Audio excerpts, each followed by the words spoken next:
Fitting that the Dark Angels are the first Space Marine Legion to get a new detachment, and it's looking like a lot of fun. The Lion's Blade Task Force is built on the idea of combining both the Ravenwing and Deathwing to quite solid effect. On first look, I don't think it will be better competitively than running Dark Angels in the Gladius detachment, but I do think it looks the most interesting out of all of the Dark Angel specific detachments. The detachment rule comes in two parts. Number 1, if your opponent tries to fall back from your Ravenwing models, they have to take a Desperate Escape test, causing them to lose models on the disengage. If they're battle shocked, they'll lose even more.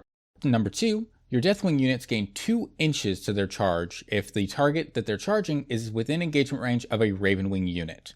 This means that your fast-moving bikes getting into combat early are going to punish fallbacks and make it easier for those slower Deathwing units to engage, causing a very good synergy between both sides of the faction.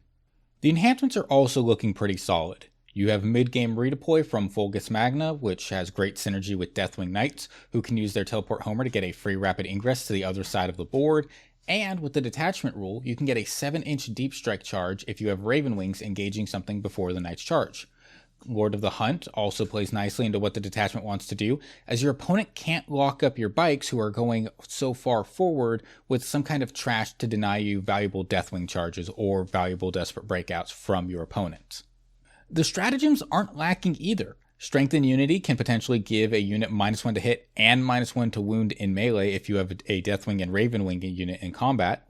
Knights of Iron letting Ravenwings Kool-Aid man their way through walls. You have Illuminating Fire giving Land Raiders, Repulsors, Dreadnoughts, or anything led by a Dark Angels character +1 to wound and shooting.